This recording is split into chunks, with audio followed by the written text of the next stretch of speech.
또한 생각해 보아야 할 것은 마땅히 예수님의 3년 반의 공생에 메시아로서 기름 부은 자로서의 삶이지만 또 그 이전에 만 30세가 되기 이전에 아주 평범한 사람으로서 다른 사람들의 눈에 보이기에 그렇게 물론 뛰어났다라고 점점 하나님 보시기에 그 지혜가 자라갔다라고 기록되었습니다. 하지만 그럼에도 불구하고 우리가 생각하듯이 예수님이 그렇게 선지자적이거나 그렇게 어떤 큰 능력을 행하면서 30세가 될 때까지 살지는 않았을 것입니다. 만약 그렇게 살았다면 예수님께서 기름 부음을 받으시고 자기의 고향 나사렛으로 돌아갔을 때에 자기 친척들이나 자기의 가족들이 예수님의 그 모습을 보고 깜짝 놀라지 않았을 것입니다. 왜냐하면 자랐을 때부터 예수님은 선지자처럼 큰 능력을 행하는 그러한 사람들처럼 그렇게 살았다면 예수님께서 30세가 넘고 메시아로서의 그러한 공생애를 시작했을 때 마을 사람들이 그것을 받아들였을 수도 있습니다. 드디어 정말 그렇게 메시아처럼 그렇게 자라더니 정말 메시아가 되었구나. 우리가 생각했던 자라온 모습이 맞구나. 라고 인정하였을 것입니다. 하지만 그 자라온 과정이 너무나 평범하였기에 예수님께서 기름 부음을 받고 고향인 나사렛으로 돌아갔을 때에 그 어떤 사람들보다 고향 사람들이 예수님을 그리스도로 메시아로 믿지 않았습니다. 그러므로 우리는 다시 한번 말씀으로 돌아가서 우리가 생각하는 예수님과 또한 성경에서 기록하고 있는 예수님의 모습이 다를 수 있다. 그러므로 우리는 성경을 읽을 때에 내가 보고 싶은 부분만 보고 내가 보기 싫은 부분은 그냥 무시해버리는, 그래서 우리의 머릿속에는 내가 좋아하는, 기대하는 그러한 부분들만 남아있는, 그래서 구약시대에 아이들, 갓난아이까지 죽이시는 그러한 냉정하고 무서운 하나님의 모습은 전혀 우리의 머릿속에 남아있지 않고 신이하게 가난한 자를 도와주고 힘든 자를 고쳐주고 돌보아주고 그러한 좋은 모습만 우리의 머릿속에 남아있었어요. 우리가 죄에 대하여 둔감하여지고 진리에 대하여 미련하여지고 말씀을 읽으면서도 유대인처럼 바리새인들처럼 그 말씀의 진정한 의미를 깨닫지 못하는, 그 이유는 우리가 1절 말씀처럼 그리스도 예수님을 깊이 생각하여야 하는데 우리는 깊이 생각하지 못하고 그냥 내가 생각하고 싶은 대로 생각하는 것이지. 이해되지 않는 부분이 있으면 굳이 그것을 이해하려고 하지 않습니다. 그냥 넘어가 버립니다. 이해되는 부분만, 특히 좋은 부분만 붙잡고 묵상하고 저도 이런 사람이 되고 싶습니다. 이렇게 해주세요. 라고 기도하는 것이지. 좀 더 쉽게 이야기하면 성경은 분명히 예수 그리스도를 믿는 자에게 고난이 따를 것이다. 라고 기록하고 있습니다. 예수 그리스도의 흔적을, 그 고난의 흔적을 가질 것이다.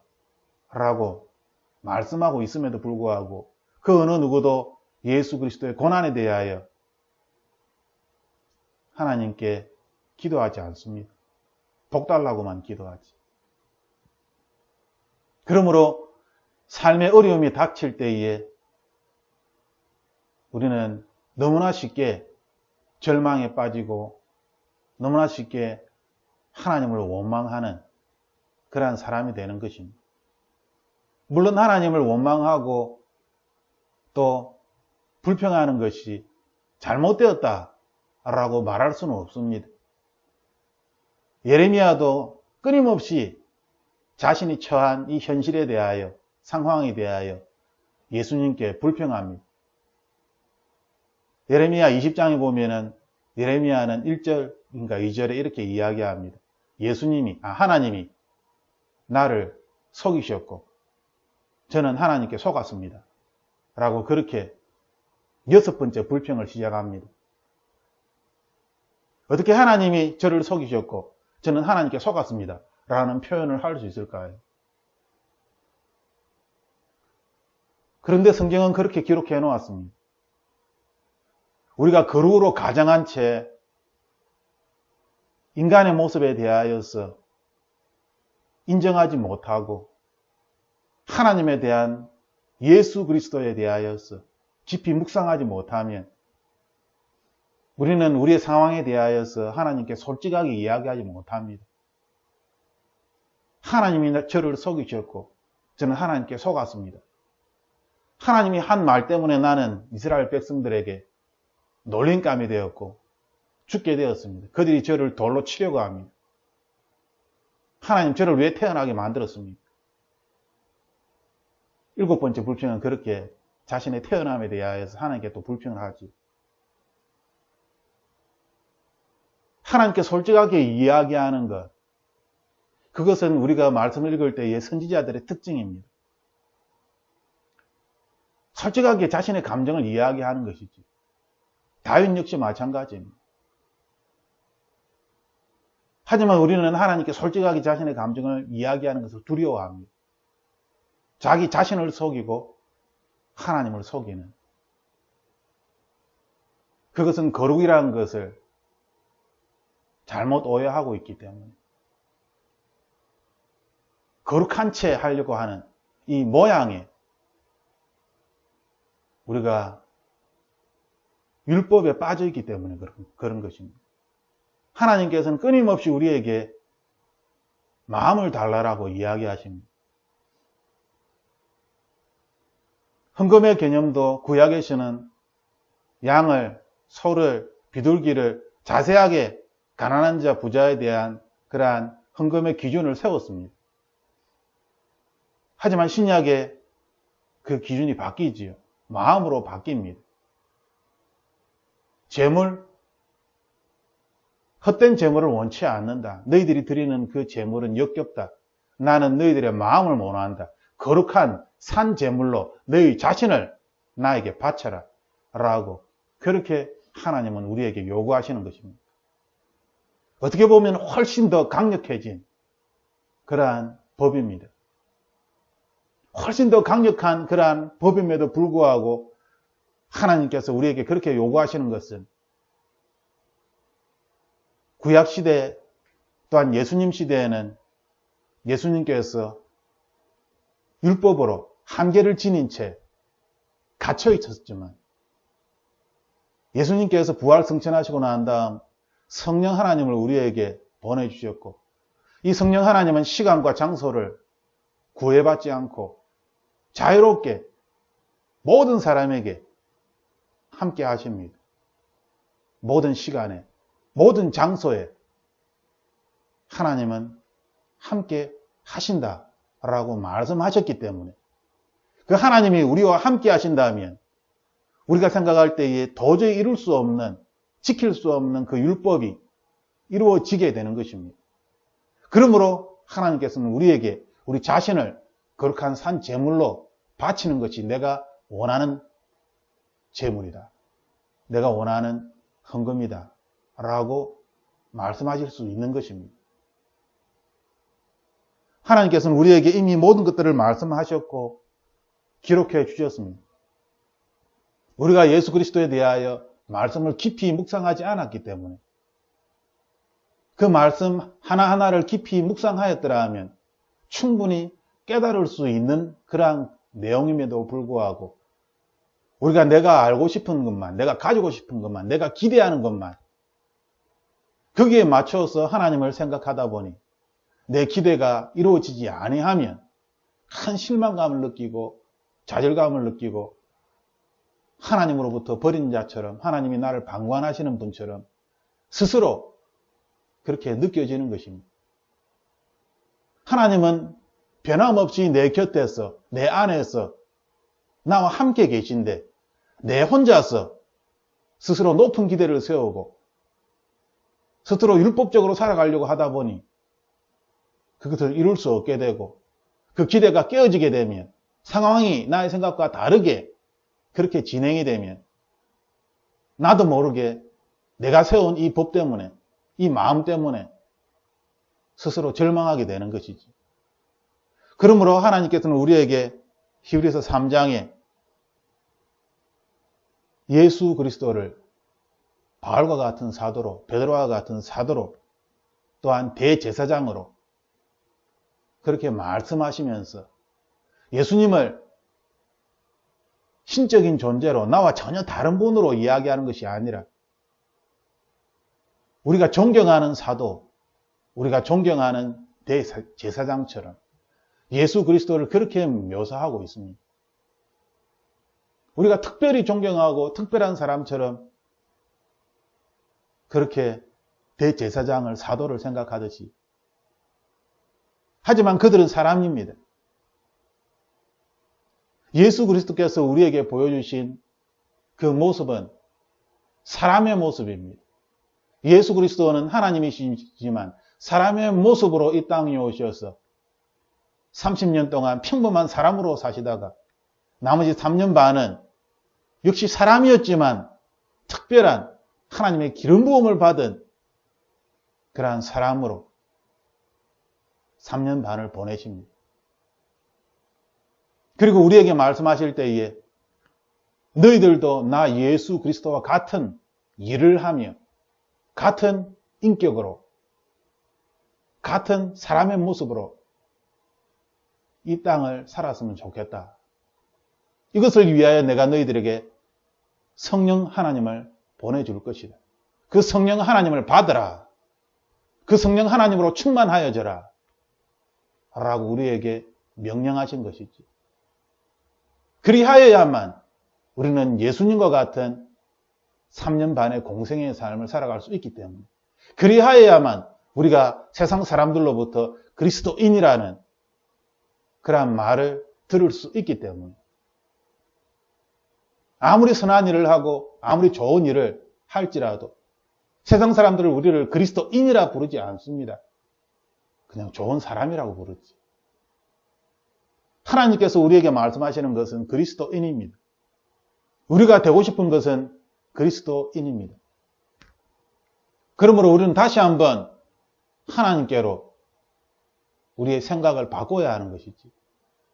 세상 사람들의 가치관에서 다시 하나님 나라의 가치관으로 우리의 생각에 전환을 가져와야 합니다.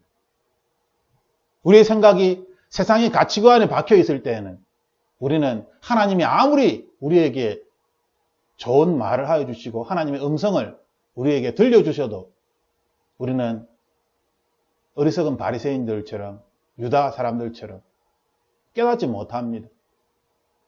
귀가 있어도 듣지 못하고 보아도 깨닫지 못하는 것이지. 하나님이 하지 않으신 것이 아니라 우리가 알지 못하는 것입니다.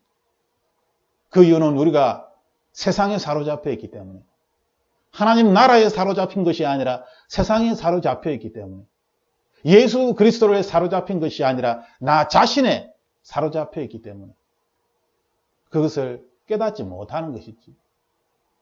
그러므로 하나님께서는 우리에게 우리의 신앙 고백의 사도이시다. 내 삶의 신앙 고백에 예수 그리스도가 나타나야 된다는 것입니다. 대제사장이신 예수 그리스도. 그러므로 우리가 힘들 때에 예수 그리스도께 기도하며 예수 그리스도를 나의 삶의 대장으로 다시 한번 모시고 대장 되신 예수 그리스도의 말씀에 따라 그 말씀에 순종하며 하루하루를 이 세상에서 보내는 것이 하나님의 뜻입니다. 하나님께서 우리에게 많은 사람을 교회로 데려와라 라고 말씀하신 것이 아니라 예수 그리스도와 같은 하나님의 사람으로 이 땅에 우리를 보내신 것입니다. 예수 그리스도께서 하신 그 일들을 우리가 이 땅에서 감당하며 담당하며 살기를 원하시는 것이지. 어떤 사람들은 생각합니다. 마태복음 28장은 맨 마지막에 모든 나라와 모든 민족이 하나님께 돌아오기를. 하지만 예수님의 삶을 보면 예수님은 12제자만을 제자로 삼았습니다. 예수님이 우리에게 보여주시던 그 삶은 모든 사람들을 교회로 다 성전으로 회당으로 다 모으는 것이 아니라 정말 예수 그리스도와 같은 12명의 제자를 키우신 것이지. 수많은 사람들이 예수님을 찾아왔습니다. 찾아올 때 예수님은 그들을 고쳐주시고 그들을 만져주셨습니다. 하지만 예수님께서는 그들을 제자로 삼지 않았습니다.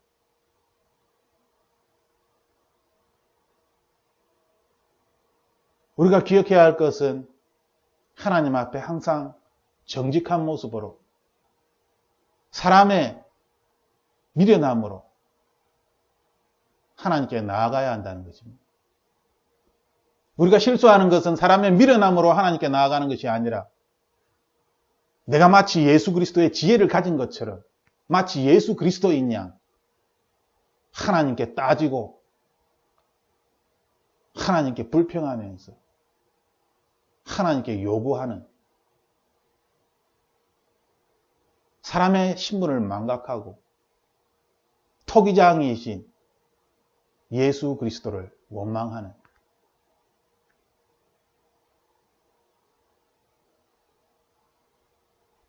하나님께서는 우리에게 예수 그리스도를 깊이 생각하라 라고 말씀하십니다.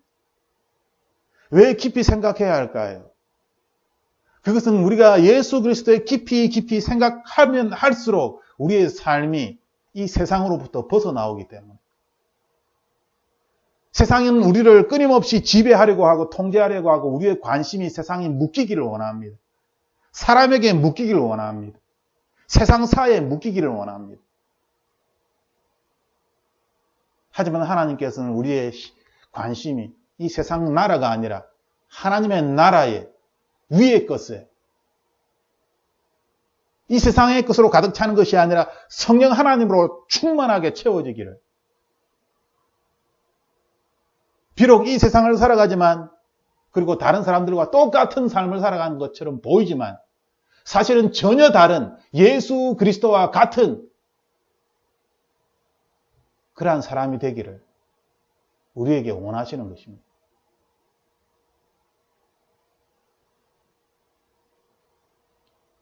하나님께서는 신실하십니다.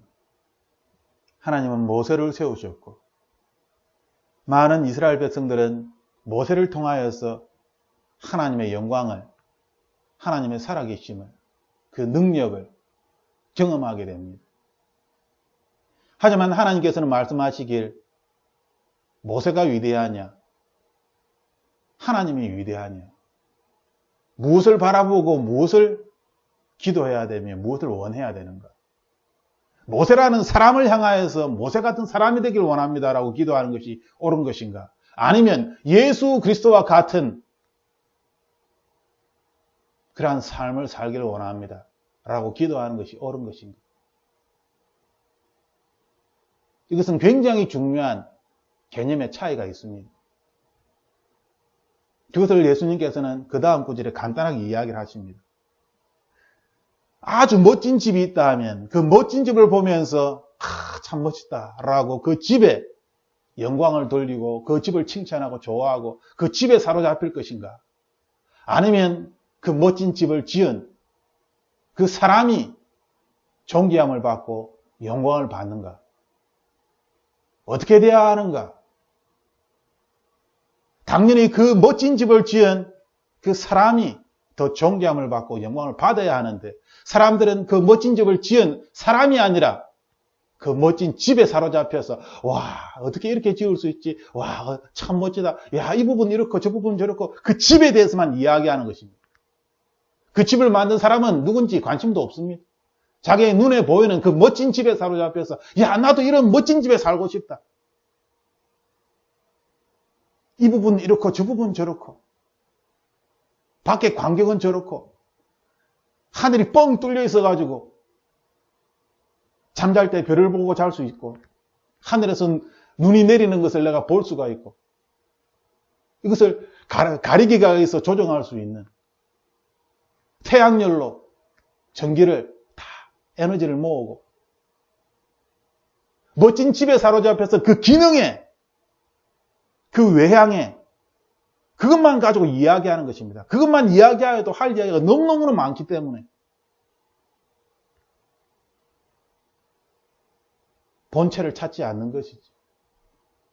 그 집을 만든 하나님에 대하여서는 사람들이 관심이 없는 것입니다. 여전히 하나님이 만든 이 세상에 대하여서만 이야기하고 관심을 가집니다. 왜냐하면 이 세상만 이야기하여도 할 이야기가 너무너무 많기 때문에.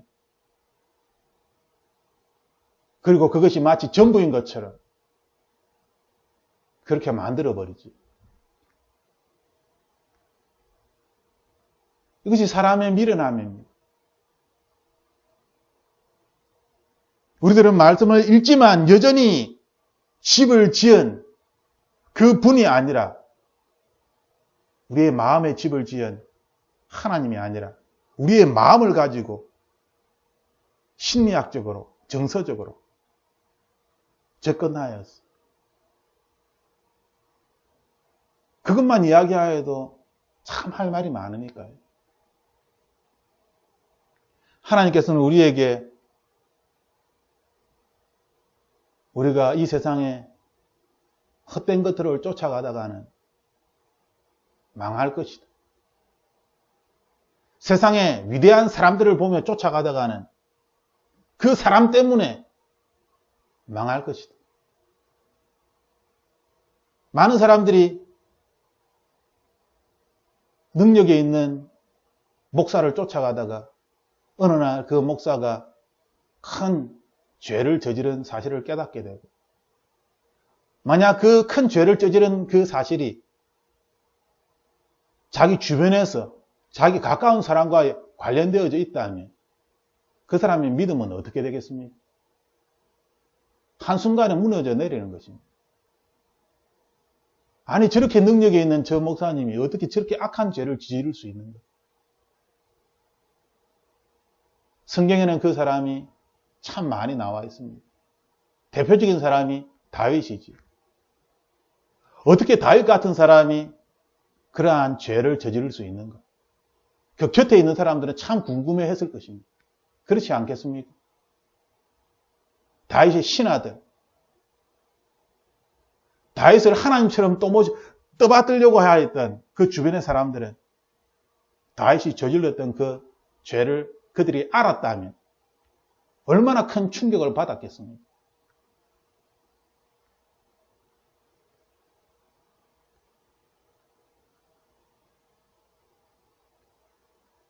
다윗이 왕으로서 자신이 할 수 있는 일이 있었겠지만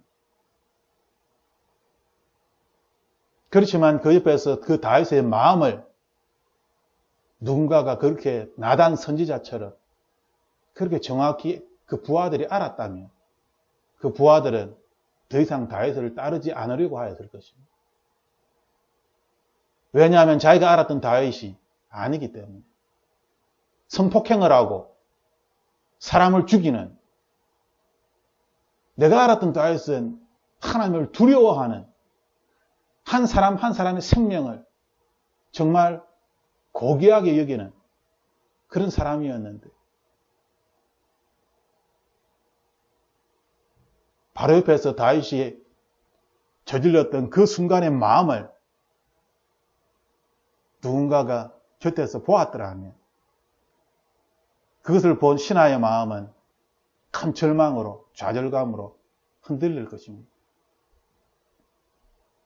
하지만 반대로 우리가 그 주변의 신하가 아니라 나단 선지자와 같은 그러한 사람이라면 누군가가 잘못하였을 때 우리는 나단 선지자처럼 다윗에게 이야기를 할 것입니다. 하나님의 이름으로. 하나님이 자신에게 보여준 그 사실을 가지고 지혜롭게 비유를 들면서 나단 선지자처럼 그렇게 말하였을 것입니다. 이것은 큰 차이가 있는 것입니다. 사람의 마음으로 이 땅을 살아가는가, 아니면 예수님과 같은 마음으로 이 땅을 살아가고 싶습니다. 라는 것은 너무나 큰 차이를 가져옵니다. 그것은 위기 상황에서 드러나는 것이지. 하나님께서는 우리에게 모세에 대하여 이야기하십니다. 모세는 참으로 신실한 하나님의 종입니다. 하지만 예수 그리스도께서는 6절 말씀처럼 자신의 집을 다스리시는 아들로서 신실하셨습니다. 모세는 종이었지만 예수 그리스도께서는 하나님의 아들이십니다. 우리가 마땅히 누구를 쫓아야 하는 것이며 누구를 닮아가야 하는 것입니다. 하나님께서는 우리에게 성령 하나님을 보내주셨습니다. 그런데 우리는 사람인 모세를 쫓아서 나아갈 것입니까? 아니면 예수 그리스도를 쫓아 이 땅의 삶을 살아갈 것입니까? 교회가 나눠지는 이유가 무엇입니까? 신약 성경에 보면은 누구는 아볼로파다, 누구는 베드로파다, 파를 나누어서 사람을, 지도자를 중심으로 파가 나누어지는 것을 우리는 성경에서 보게 됩니다. 하나님께서 우리에게 말씀하시는 것은 예수 그리스도이다. 베드로파다, 아볼로파다, 그런 바울파다, 그런 것이 아니라 예수 그리스도, 그 한 분을 중심으로 우리는 하나 된 것이다. 그런데 왜 자꾸만 사람을 쫓아서 파당을 만드느냐? 우리에게 야단치지 않습니까? 그러면 왜 사람들은 사람을 쫓아서 그렇게 갈까요? 거기에는 합리적인 이유가 있습니다. 사람은 눈에 보이고 하나님은 눈에 보이지 않기 때문에. 사람은 눈에 보이고 하는 말을 내가 들을 수 있기 때문에. 그 행동을 내가 보기 때문에. 하지만 하나님은 나에게 직접적으로 말씀하시고 직접적으로 행동하지 않기 때문에. 결국 우리는 사람으로서 눈에 보이는 사람을 쫓아갈 수밖에 없습니다. 라고 굉장히 합리적으로 이유를 제시합니다. 하지만 이 이유야말로 정말 미련한 사람의 그러한 말입니다. 오늘 우리가 읽은 이 말씀처럼 우리가 예수 그리스도를 믿는 그리스도인으로서 우리의 기준은 내가 사람으로서라는 말이 아니라 우리는 그리스도인으로서라는 말을 해야 할 것입니다. 세상 사람들은 사람으로서라고 항상 이야기할 것입니다. 합리적이고 논리적인 이유를 대면서. 하지만 우리는 그리스도인입니다. 그러므로 그리스도인으로서 우리는 항상 이야기를 해야 하는 것이죠. 나는 사람으로서 목사가 굉장히 중요합니다 라고 이야기하는 것이 아니라 우리는 그리스도인으로서 오직 하나님이 나의 판단의 기준이시고 하나님께서 나에게 말씀하시고 하나님께서 말씀하신 것을 내가 순종하며 나는 하루하루를 살아가는 것입니다. 하나님이 말씀하시는 것이 나의 판단의 기준이 됩니다. 하나님의 말씀이 판단의 기준입니다. 사람이 결코 될 수 없습니다. 그 어떤 사람도 예수님이 아닙니다. 그 어떤 사람의 말도 우리는 예수님 자체라고 이야기할 수 없습니다. 예수님께서 잠깐 그를 사용하셔서 말씀하셨을 수단이지 그 사람 자체가 예수님은 아닙니다. 그러므로 우리는 항상 위의 것에 항상 하나님의 말씀에 예수 그리스도 자체에 이를 위하여 우리는 성령 하나님에 대하여 집중할 수 있고 또 성령 하나님을 의지하고 신뢰하며 성령 하나님과 동행하며 하루하루를 살아가야 하는 것이지.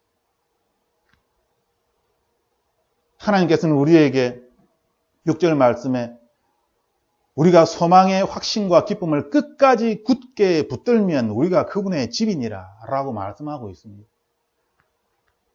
우리가 하나님께서 만드신 집입니다. 세상이 만든 집이 아니라 하나님이 만드신 하나님의 집이 되는 것입니다. 세상 사람들은 만들 수가 없습니다. 세상 사람들은 이해할 수도 없는 것입니다. 하나님께서 우리를 하나님의 집으로 그렇게 만드신 것입니다. 하지만 이것을 위하여 하나님께서 우리에게 말씀하신 것은 우리에게 소망의 확신과 기쁨을 끝까지 붙잡아라는 것입니다. 우리가 붙잡아야 할 우리의 할 일이 있다는 것이지. 우리가 실수하는 것은 우리가 해야 할 일조차도 하나님께 맡겨버린다는 것입니다. 우리가 이것을 붙잡아야지 하나님의 집의 모습으로 세상 사람들에게 빛과 소금의 역할을 감당할 수 있는데, 내가 붙잡아야 할 이 나의 역할까지 하나님, 저는 아무것도 할 수 없습니다, 저는 미련합니다 라고 이야기하며 내가 붙잡아야 할 나의 역할을 내가 하지 않기 때문에, 그러므로 성경은 계속 우리에게 만일 너희가 나를 사랑하면, 만일 너희가 내 말을 지키면, 만일 너희들이 이 말대로 행하면, 이렇게 우리에게 계속 조건문으로 이야기하시는 것이죠. 너희가 나를 사랑하면, 너희가 내 말을 지키면, 내가 너희 안에, 너희가 내 안에 함께 더불어 살 것이다. 우리가 해야 할 것이 있는데 내가 해야 할 것을 내가 하지 아니하고 그것조차도 하나님의 은혜를 이야기하며 하나님께 맡겨버리는, 그리고 그것이 옳다라고 이야기하는,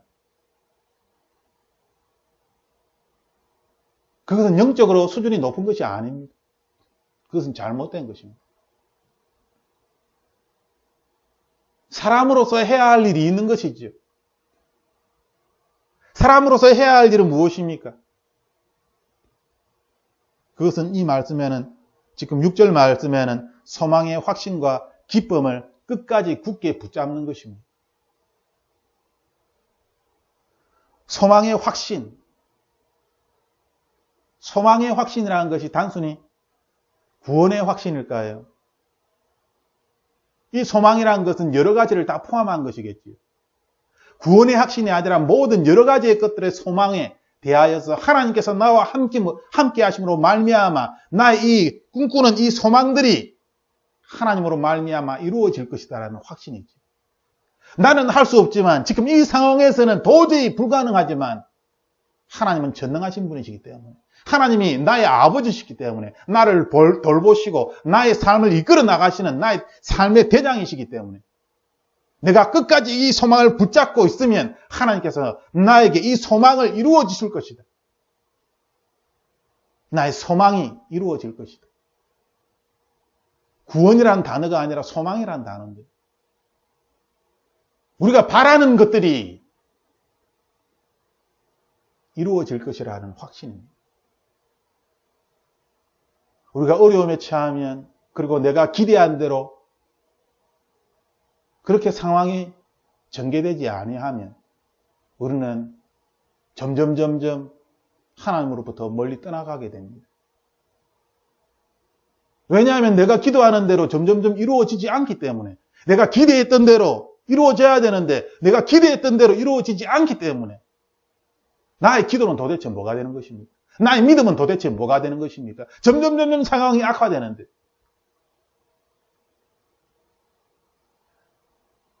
그러므로 하나님께서는 이 소망의 확신을 가져야 한다 라고 우리에게 말씀하시는 것이죠. 상황이 점점 악화될지라도 소망의 확신을 가져야 된다 라고 말씀하실 때에 이것이 가능하다는 것을 바울을 통하여서 초대교회에 수많은 순교를 당한 그러한 사도들, 제자들을 통하여서 우리에게 보여주셨습니다. 그들은 비록 예수 그리스도를 믿는다는 이 한 가지 때문에 온갖 고난과 채찍질과 매질을, 죽음의 고비를 엄청 넘겼지만 그들은 끝까지 소망을 잃어버리지 않습니다. 구원에 대한 소망이지. 또한 자신들이 예수 그리스도의 사람으로서 그리스도인으로서 교회를 세워나가고 이 교회가 많은 사람들을 구원할 것이다. 수많은 사람들이 하나님께 구원을 받게 될 것이다. 하나님께 돌아오게 될 것이다. 나 자신은 밀알처럼 썩어져서 죽게 되지만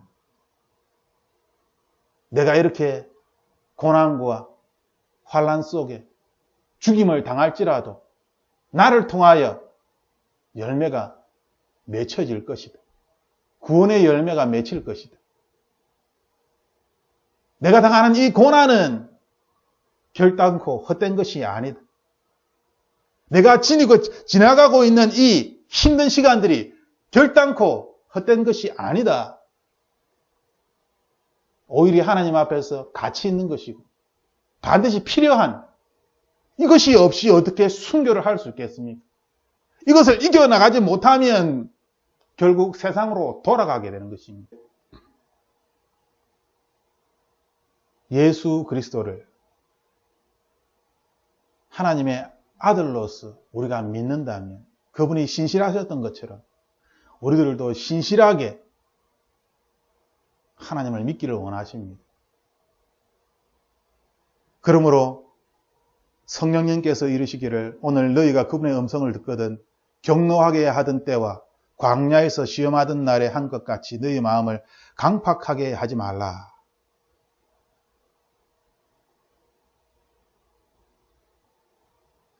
출애굽기 17장 2절에서 7절 말씀을 보면은 그러한 내용이 나옵니다. 백성이 모세와 다툼이 이르되 우리에게 물을 주어 우리가 마시게 하라 하니 모세가 그들에게 이르되 너희가 어찌하여 나와 다투느냐 너희가 어찌하여 주를 시험하느냐. 거기서 백성이 목말라 물을 찾으며 백성이 모세에게 불평하여 이르되 어찌하여 당신이 이처럼 우리를 이집트에서 데리고 올라와 우리와 우리 자녀와 우리 가축이 목말라 죽게 하느냐 하니 모세가 주께 부르짖어가로되 내가 이 백성에게 어떻게 하리이까 그들이 곧 내게 돌을 던지려 하나이다 하매 주께서 모세에게 이르시되 백성 앞을 지나고 이스라엘의 장로들을 데리고 가라. 네가 강을 칠 때 쓰던 내 막대기를 내 손에 잡고 가라. 보라 내가 거기서 호렙에 있는 반석 위에서 내 앞에 서리니 너는 그 반석을 치라. 그 반석에서 물이 나오리니 백성이 마시리라. 하심에 모세가 이스라엘 백성들 장로들 눈앞에서 그대로 행하니라. 이스라엘 백성들이 목이 말라서 원망을 합니다. 이스라엘 백성들은 40년 동안 광야에서 유랑을 하면서 참 많이도 하나님을 시험하고 하나님을 원망합니다. 그리하여 결국 갈레업과 여호수아만이 약속의 땅인 가나안에 들어가지요. 출애굽하였던 이스라엘 백성들은 광야에서 다 죽습니다. 이집트의 그 삶을 기억하고 있고 이집트의 그 삶을 그리워하는 그 사람들은 결국 광야에서 모두 다 죽었습니다. 이집트의 삶을 경험하지 못하였다. 그것을 알지 못하는 오직 광야의 삶만을 알고 있는 그들이 가나안 땅으로 들어갑니다. 이것이 의미하는 바는 굉장히 큽니다. 우리는 이 세상을 살아가면서 계속 과거 타령을 합니다. 마치 광야 이스라엘 백성들처럼. 하나님께서는 이집트 타령을 하며 과거를 이야기하는 그 불평하는 이스라엘 백성들을 가나안 땅으로 데려가지 않습니다. 오직 여호수아와 갈렙처럼 끝까지 하나님을 믿는 그 사람만을 데리고 가시는 것이죠. 모세조차도 하나님께서 가나안 땅에 데리고 가지 않습니다. 하나님께서는 말씀하십니다. 이스라엘 백성들 때문에 모세가 가나안 땅에 들어가지 못하는 것이라. 모세가 잘못하였다기보다는 이스라엘 백성들 때문에 그들의 불신앙과 그들의 불평과 원망이 지도자인 모세에게 임하여서 모세가 가나안 땅에 들어가지 못한 것이다 라고 하나님은 그렇게 말씀하십니다.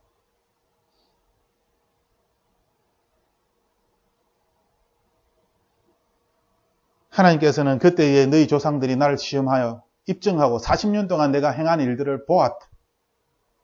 그러므로 내가 그 세대로 인해 근심하여 이르기를 그들을 항상 마음속으로 잘못하며 내 길들을 알지 못하였도다 하였노라. 이스라엘 백성들은 하나님의 그 뜻을 알지 못하는 것입니다. 상황에 매여 있으니까요. 세상에 매여 있으니까. 그들의 관심은 이 세상에 있으니까.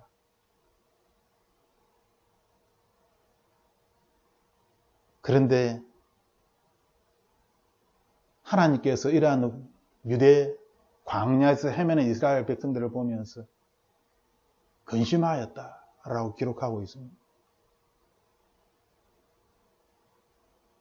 하나님께서는 하나님의 자녀가 잘못된 길로 갈 때에 근심하는 것입니다. 슬퍼하시는 것입니다. 내가 힘든 상황에 있을 때에 나만 슬프다고 생각하면 안 되는 것이죠. 비록 내가 잘못하여서 내가 원망하고 내가 불평하여 내가 저지른 죄 때문에 상황이 점점 악화될지라도 그럼에도 불구하고 하나님은 근심하시고 슬퍼하십니다. 그런데 우리는 생각합니다. 하나님은 전혀 슬퍼하지 않는다. 하나님은 전혀 근심하지 않는다. 나 때문에. 오히려 나를 내버려 두시고 깔깔깔깔 조롱하시듯이. 내가 마귀의 밥이 되었는데 하나님은 나를 방치해 두시고 아무것도 하지 않는구나. 그렇지 않습니다. 하나님은 10절 말씀처럼 우리가 힘든 상황에 있을 때에 하나님은 근심하십니다. 하나님은 슬퍼하십니다. 우리들보다 훨씬 더 슬퍼하시고 염려하시고 근심하시는 것이죠. 우리는 이 사실을 잘 모르는 것입니다. 아이들은 자기들이 잘못하였고 자기들이 어떤 실수를 하고 그런데 그 일로 말미암아 부모가 야단을 치고 그러면 부모의 마음은 전혀 생각하지 않는 거죠. 내가 꾸중을 들었다는데 그것만 생각하면서 오히려 부모를 미워하고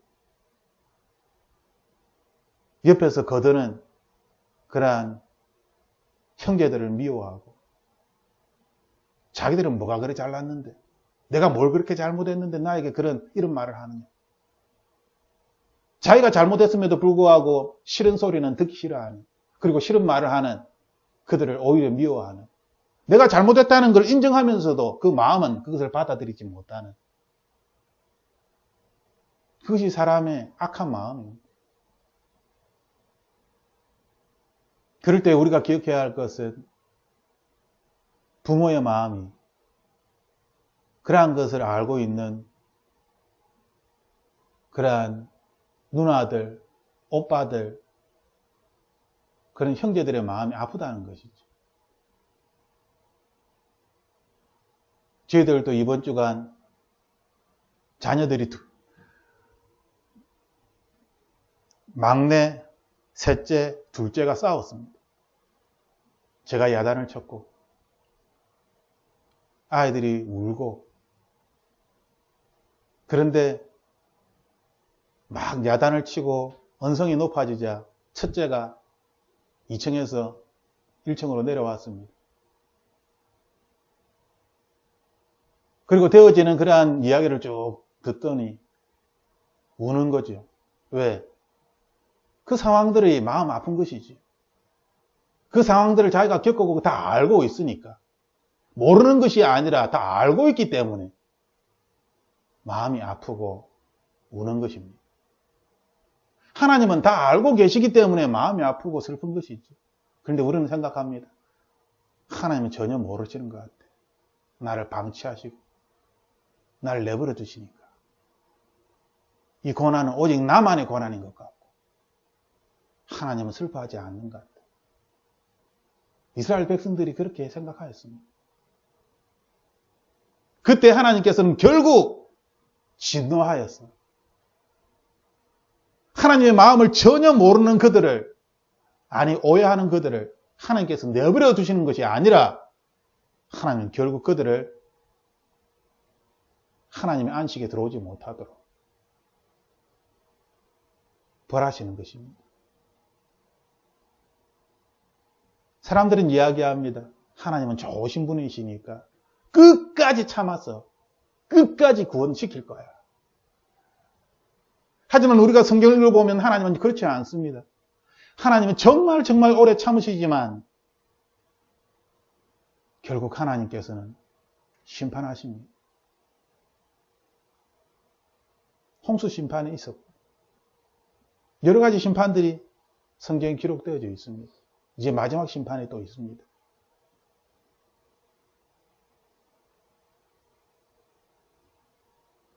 너희 중에 어떤 사람에게 믿지 아니하는 악한 마음이 있어 살아계신 하나님을 떠나는 일이 생기지 않도록 조심하라. 형제들아, 믿는 사람들 중에 하나님을 믿지 않는 사람들이 있다는 것이지. 왜? 좋은 일만 자꾸 생기면, 기도하면 그 기도대로 응답이 되고 좋은 일만 그렇게 계속 생기면 왜 하나님을 믿지 않겠습니까? 하지만 성경을 읽어보면 그렇지 않습니다.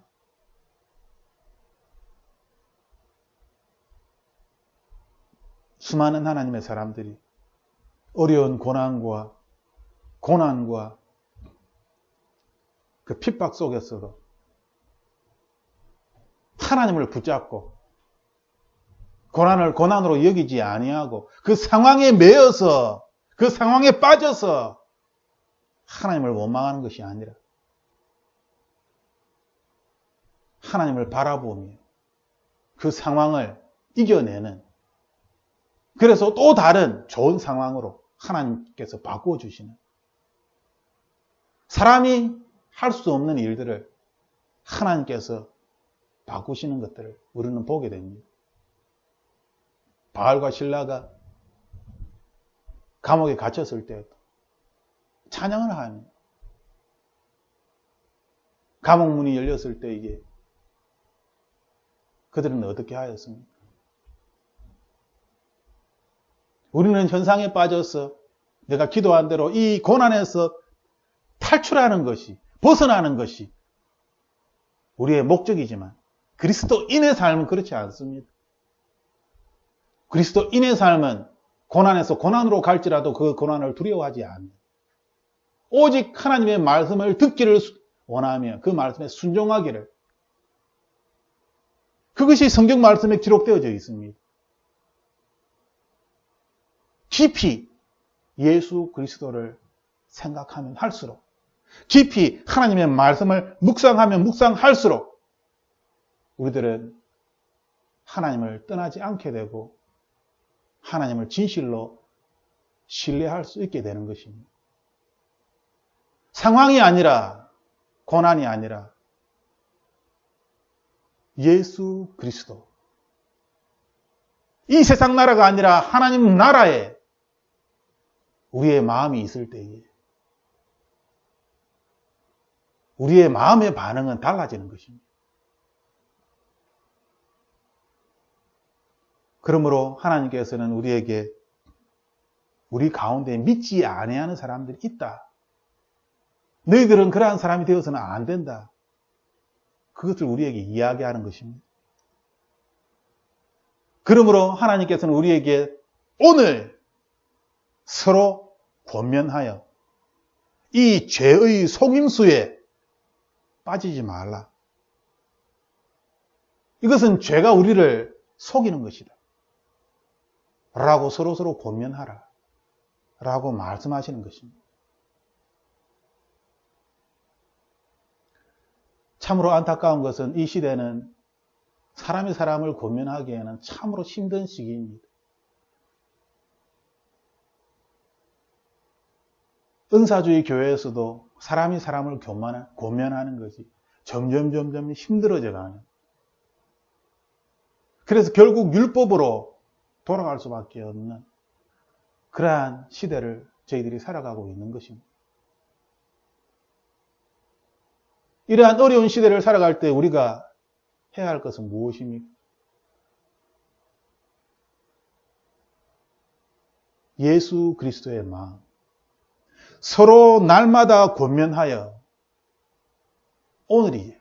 하나님의 시간 단위는 오늘이다 라고 제가 말씀을 드렸는데, 아무리 화가 나는 일이 있고 아무리 어려운 일이 있고 아무리 큰 위험과 또한 다침이, 건강의 상실이 있을지라도, 전혀 예기치 못한 그러한 어려움을 당할지라도, 그리하여 내 마음이 분노하고 짜증나고 화가 날지라도 하나님께서는 오늘이라는 이 시간 안에서 이 문제를 해결해야 된다. 오늘을 넘겨서는 안 된다라고 우리에게 말씀하십니다. 어려움을 아예 당하지 않았으면 좋겠습니다 라고 우리가 기도할 수 있지만, 하나님께서는 그렇게 기도하기보다는 그것은 지혜로운 기도가 아니다 라고 우리에게 말씀하십니다. 모든 사람이 환난을 당하나 담대하라, 기뻐하라. 우리의 이름이 하늘에 있다는 것을, 하나님께서는 우리에게 바로 오늘이란 이 시간에 이 죄의 속임수에서 우리가 구원되기를 원하십니다. 이 죄의 속임수에서 우리가 구원되려면 어떻게 해야 되겠습니까? 서로 날마다 권면하여, 어려움 가운데 빠져있는, 믿음에서 떠나려고 하는 사람들을 서로 권면하여서 그들이 죄의 속임수에 넘어가지 않도록 그들에게 이야기하라는 것이지. 그들의 마음이 강팍해지지 않도록 서로 이야기하라는 것입니다. 그리하여 우리가 우리의 확신의 시작을 끝까지 확고히 붙들진대 우리는 그리스도께 참여한 자들이 되었느니라. 14절 말씀이 이루어져야 된다는 것입니다. 여기에서 탈락하는, 실패하는 사람들이 있다는 것이죠. 그러므로 우리는 먼저 나 자신이 하나님 앞에서 올바로 서야 할 것입니다. 권면을 할 수 있는 자가 되어야 하는 것이죠. 권면을 하였는데 내가 한 권면 때문에 오히려 시험에 빠진다면, 오히려 하나님으로부터 믿음을 더 잃어버리게 된다면, 그렇게 되어서는 안 되는 거겠죠. 그러므로 모든 그리스도인들이 자신이 먼저 예수 그리스도의 반석 위에 자신의 집을 지어 나가야 하는 것입니다. 때때로 오해는 할 수 있습니다. 사람이기 때문에. 하지만 반드시 기억해야 할 것은, 마귀는 우리를 끝까지 속이려 하고 우리는 끝까지 이 마귀의 속임을 이겨나가야 한다는 것이죠. 끝까지 예수 그리스도를 붙잡고 소망의 확신을 가지고 기쁨으로 끝까지 싸워 이겨야 한다는 것입니다. 계시록에는 싸워 이기는 자에게 하나님께서 상을 준다라고 계속 기록하고 있습니다. 우리는 이 말씀을 기억해야 합니다. 내가 싸워 이기지 아니하면 누가 나의 삶에서 싸워 이길 것입니까? 그 누구도, 그 어떤 부모도 자녀의 삶을 대신 싸워줄 수 없습니다. 누군가가 아프면 그 아픔은 그 자신의 아픔입니다. 그 자신이 감당해야 할 고통이지. 부모가 대신 아파주고 싶지만 그렇게 할 수 없는 것입니다. 구원의 문제도 마찬가지입니다. 그리스도인의 삶의 문제도 마찬가지입니다. 자신이 자신의 삶을 끝까지 싸워 이겨나가야 하는 것입니다. 그리고 하나의 교회로서, 한 몸으로서, 손가락이 아프면 온 몸이 아픈 것입니다. 발가락이 아프면 온 몸이 아픈 것입니다. 자기만 아프다라고 그렇게 생각하는 것은 참으로 어리석은, 미련한 생각이지. 한 가족에 만약에 남편이 아프다, 그러면 남편 때문에 아내도 자녀들도 다 고통을 받는 것입니다. 아내가 아프다. 그러면 남편도 자녀들도 아내가 아픈 것 때문에 다 고통을 받는 것입니다. 한 사람의 문제가 아닌 것이지.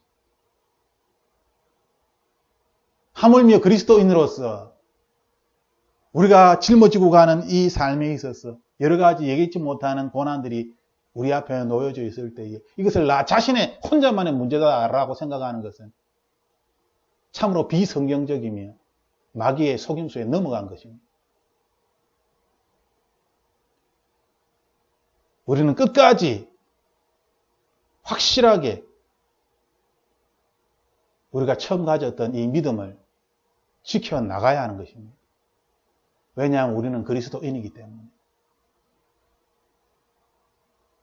15절 주께서 이르시되 오늘 너희가 그분의 음성을 듣거든 격노하게 하던 때에 한 것 같이 너희 마음을 강팍하게 하지 말라 하셨으니 이는 어떤 자들이 듣고 격노하게 하였기 때문이라.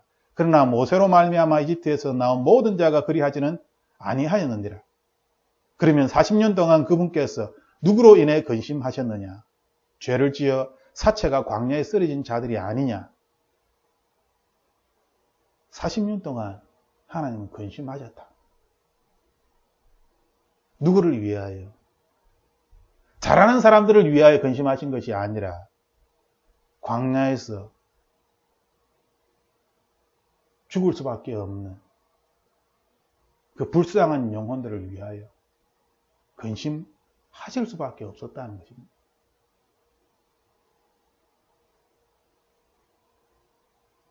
그들의 불신앙. 18절의 말씀에 또 그분께서 누구에게 맹세하사 그들이 자신의 안식에 들어오지 못하리라 하셨느냐? 오직 믿지 아니한 자들이 아니냐? 그러므로 우리는 그들이 믿지 아니하여 능히 들어가지 못하였음을 아노라. 우리들도 알고 있습니다. 그리고 4장 1절 말씀에 보면은 우리들도 믿지 아니하여서 하나님의 안식에 들어가지 못할 자가 있다라고 4장 1절 말씀에 그렇게 연결하여서 나옵니다. 즉 광야의 이 사건이 그때 한 순간의 사건이 아니라 한 시대의 사건이 아니라 초대교회에도 똑같이 연결되는 것입니다. 지금 우리들에게도 똑같이 적용해서 생각해 보아야 하는 사건입니다. 믿지 아니함으로 말미암아 그들이 하나님의 안식에 들어가지 못하였던 것처럼 지금 이 시대 이 순간에도 믿지 아니함으로 말미암아 하나님께서 죽음의 순간에 그들을 부를 때에 어떤 이는 하나님의 보좌 우편에 앉을 수 있지만 어떤 이는 영원한 지옥으로 떨어지는 것입니다. 우리의 믿음으로 말미암아. 그러므로 우리가 다시 한번 이 말씀 가운데에 우리는 끝까지 예수님께서 우리에게 보여주셨던 것처럼 끝까지 하나님의 신실한 아들로서 예수님께서 그 일을 행하셨던 것처럼 우리들을 또한 하나님께서 우리를 하나님의 자녀로 삼으셨기 때문에 하나님의 자녀로서 끝까지 신실하게 이 세상의 삶을 살아야 할 것입니다. 우리가 믿지 아니한다면 우리들은 광야 이스라엘 백성들처럼 하나님의 영원한 안식에 함께 하지 못할 것입니다. 이것은 우리가 해야 할 것입니다.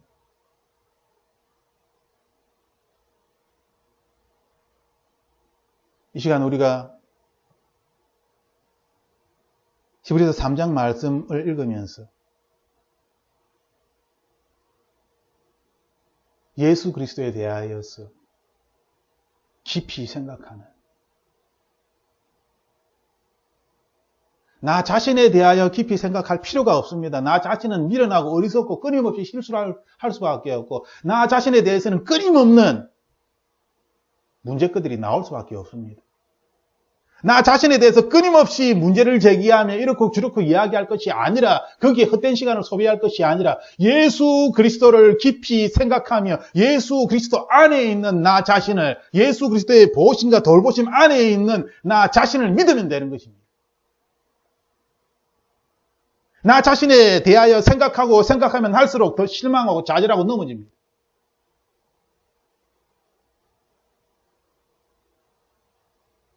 하지만 예수 그리스도에 대하여 더 깊이 생각하고 더 깊이 생각하고 더 깊이 생각하면 생각할수록 우리들은 소망의 확신을 가진 구원받은 자로서 하나님의 사랑이 하나님의 은혜가 나타나는 그러한 삶을 살게 될 것입니다.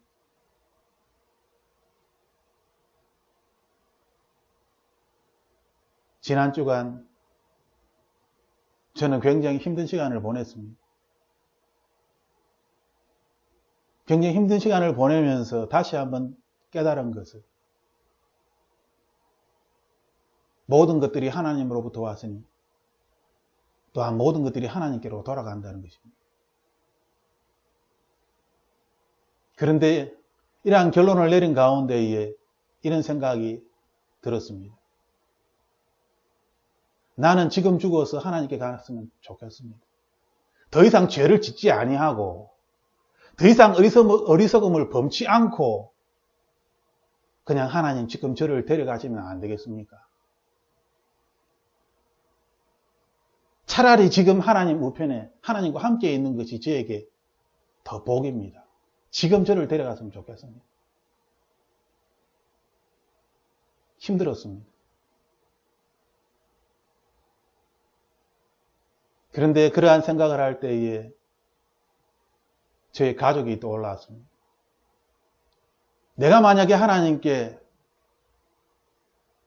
지금 이 순간 간다면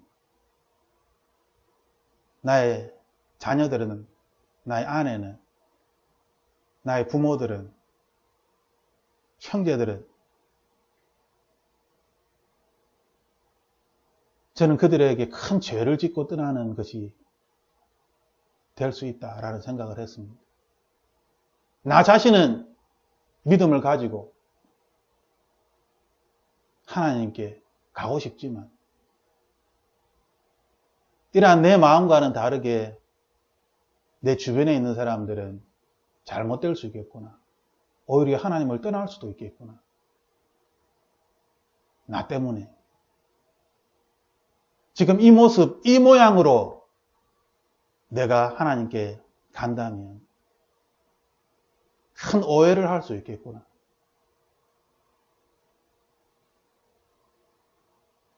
그래서 생각을 바꿨습니다.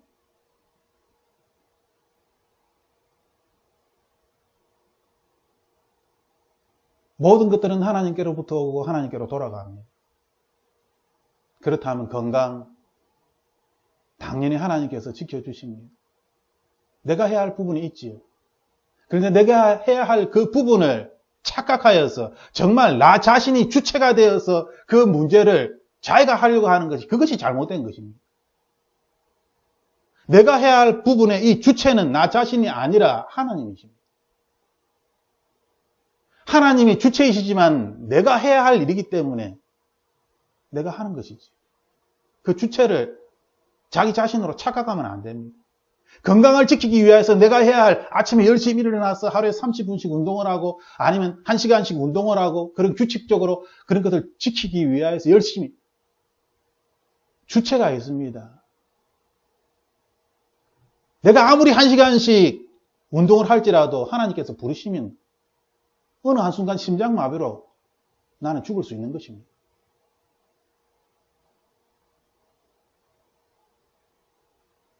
모든 것의 주체가 하나님이시다는 것을 그것을 정확하게 알아야 되는데 그리고 내가 하는 이 삶의 선택에 있어서 이 선택조차도 나의 행위조차도 내가 하는 것이 아니라 사실 내가 하는 것입니다. 사람들이 보기에는 내가 하는 것이지만 그리스도인으로서 우리는 하나님의 명령에 순종하는 것이지. 우리가 하나님의 이 명령에, 이 법에 순종하는 법을 날마다 순간순간마다 배우지 아니하면 결국 우리는 상황에 따라갈 수밖에 없습니다. 왜냐하면 하나님의 법을 알지 못하기 때문에. 결국 상황에 빠져서 그 상황이 우리를 지배하게 되는 것입니다. 그러므로 하나님의 법을 날마다 순간순간마다 구체적으로 알려고 하는 이것을 우리의 삶의 목표로 두고 살아갈 때에 똑같이 아침에 일어나서 운동을 하는 이것이 내가 주체가 되어서 내가 건강을 지키기 위해서 내가 하는 것인지 아니면 하나님께서 나를 불쌍히 여겨서 내가 순종하여서 이 일을 하는 것인지 똑같은 것을 하지만 똑같이 내가 하지만 내가 내 삶에 하나님의 말씀을 듣고 순종하는 자가 될 수도 있고 아니면 하나님의 말씀과는 전혀 상관없이 내가 세워놓은 하루에 1시간씩 운동을 하면 나는 건강해질 것이다. 이전보다는 훨씬 건강해질 거야. 라는 자기가 세워놓은 자신의 경험에 의한 세상의 논리에 의한 그것은 자신이 주체가 되는 건강을 지키는 법입니다. 아무리 좋은 것을 먹고 아무리 건강해지려고 해보십시오. 하나님께서 치시면 한순간에 모든 것을 다 잃게 되는 것입니다. 수많은 사람들이 하나님이 치시면 한순간에 다 잃게 된다라고 이야기를 하지만 실제 우리의 삶에 있어서 순간순간마다 모든 결정권들을 하나님께 맡기고 그리고 하나님의 음성을 듣고 순종하며 나의 삶을 살아가는 이 하나님의 법에 대하여서는 잘 알지 못하기 때문에 그것을 구하지도 아니하고 결국 상황이 모든 판단의 기준이 되어버리는 그리고 그것이 옳다라고 진리라고 여기는 그러므로 신앙이 힘들어지는 것입니다. 모든 상황의 주인이 하나님이신데 사실을 자기가 하는 모든 삶의 그러한 것들은 모든 상황이 내 삶의 진리이고 주인으로서 그렇게 살아가기 때문에 바리새인들과 똑같은 사람이 될 수밖에 없는 것이지. 예수 그리스도를 깊이 생각해야 왜 예수님께서는 30세가 되기 이전에는 평범하게 살았을까? 내가 만약에 하나님이라면 이왕이면 점점 지혜가 자라고 몸이 자라듯이 나이가 먹으면 점점 지혜가 자라간다고 말씀하셨으니까 점점 그런 슈퍼내추럴한 그런 초능력적인 능력이 자라가고 사람들에게 점점 인정을 받아가는 그래서 내가 메시아다라고 이야기했을 때 당연히 주변 사람들이 아유 그동안 자라온 걸 보니까 네가 10살 때, 12살 때, 13살 때, 15살 때, 20살 때 아유 정말 놀라운 일을 많이 해야지 기적적인 일이 너를 통하여서 정말 많이 일어났지. 맞아. 너는 하나님께서 운명적으로 메시아로 그렇게 정해준 사람이 맞아. 사람이라면 우리는 그렇게 예수 그리스도를 그렇게 하지 않았을까요? 왜 갑자기 예수님께서 30살이 되었을 때 갑자기 완전히 다른 사람으로 바뀌는? 왜 그렇게 하나님께서 우리 생각과는 다르게 쉬운 방법으로 그냥 천천히 꾸준히 그렇게 공생에 역사하셨던 그 일들의 반만이라도 아니 10분의 1만이라도 나눠가지고 30살 이전에 그렇게 예수님이 행하셨더라면 그 누구보다도 마을 사람들이 고향 사람들이 자기의 형제들이 철떡같이 밀어설 텐데 왜 하나님 그렇게 하지 않았을까?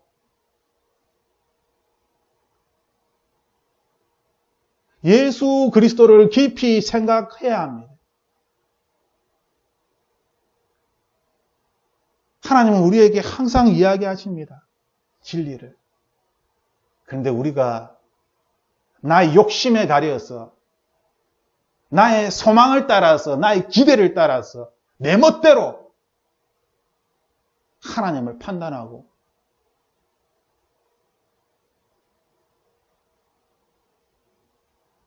이 시간 하나님께서는 신실하시다. 우리에게 말씀하셨습니다. 우리가 끝까지 붙들면 우리는 하나님의 집이 됩니다. 끝까지 붙들기를 그 누구보다도 하나님께서 원하십니다. 내가 힘들 때 이 문제를 나의 문제라고 이야기하지 말고 그 누구보다도 하나님께서 슬퍼하시며 근심하고 계시다는 것을 우리가 깨닫고 다시 한번 하나님을 붙잡고 소망을 붙잡고 확신 가운데에 나에게 주어진 이 하루를 살아갈 때에 하나님께서 새로운 날을 우리에게 주시는 것입니다. 하나님은 좋으신 분이시기 때문에. 하지만 내가 오늘 의심을 가지고 내가 오늘 하나님께 불평하며 원망하며 그렇게 살아갈 때에 내일에 새로운 날이 오는 것이 아니라 내가 망하였구나. 화로다 화로다. 내가 망하였구나.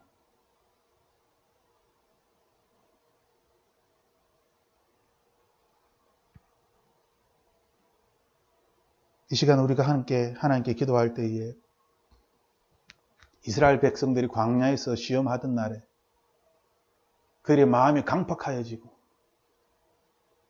하나님을 슬프게 하고 근심되게 하였다. 그들처럼 살 것이 아니라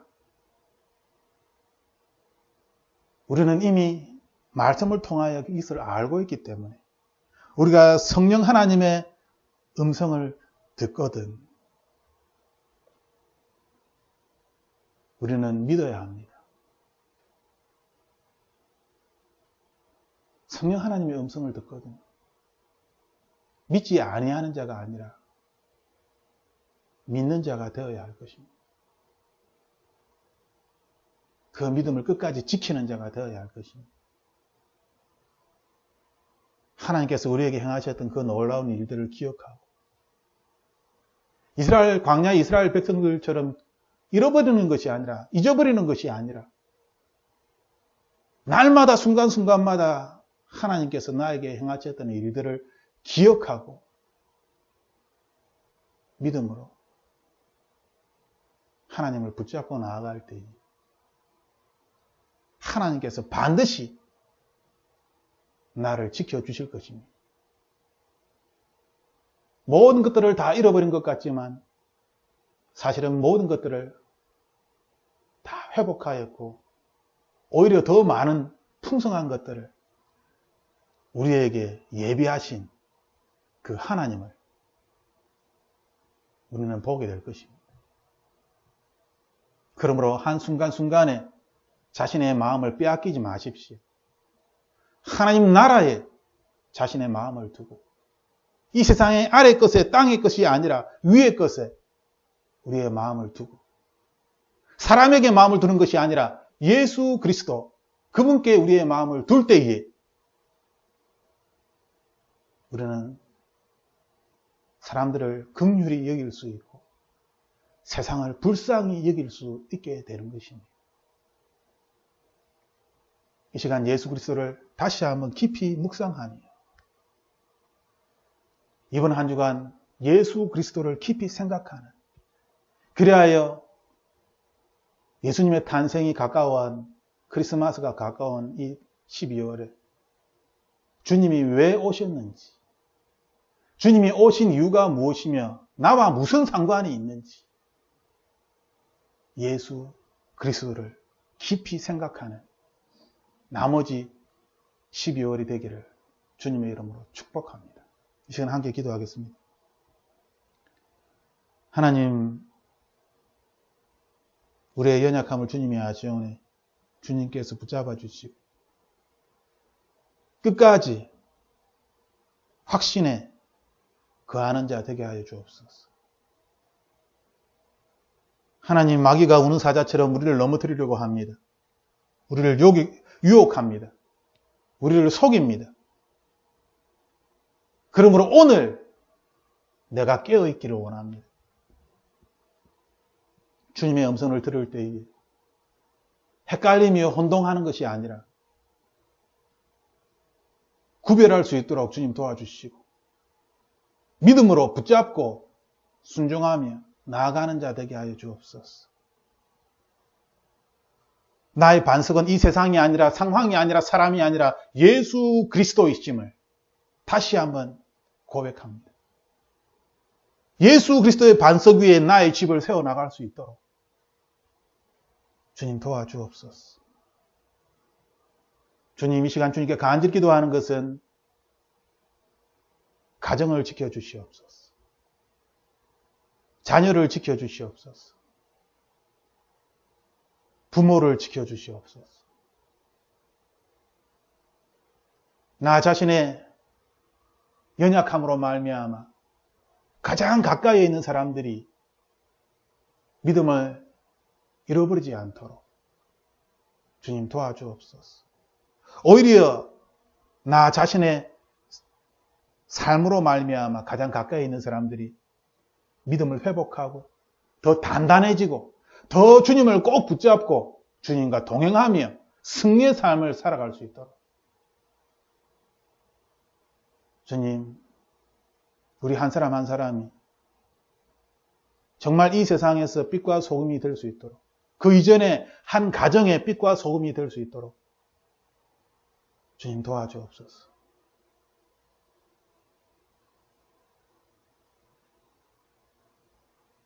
어리석었던 미련하였던 지난 주간의 저의 모습을 회개합니다. 상황을 따라서 판단하였고 상황의 마음이 빼앗겼고 함부로 이야기하였던 것 주님 용서해 주옵소서. 나 자신만을 생각하였던 것 주님 용서해 주시옵소서. 하나님, 주님 안에서 강한 자가 되기를 원합니다. 예수 그리스도 안에서 고난을 이겨내고 역경을 이겨내고 두려워하지 않는 자가 되기를 원합니다. 주님이 이 싸움에 나의 대장 되시니 주님 우리에게 말씀하시고 나에게 말씀하시고 이 싸움에서 계속 승리할 수 있도록 뒤로 물러나 뒤를 보지 않도록 주님 도와주옵소서. 나의 대장 되신 예수 그리스도시 우리를 이끌어 주옵소서.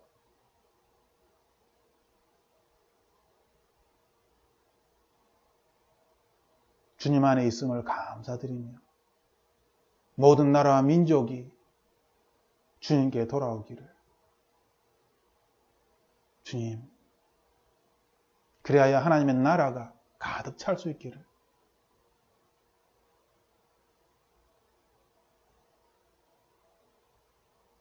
오늘도 우리와 함께 하시며 우리를 지켜 돌보시는 나사렛 예수 그리스도 이름으로 기도합니다.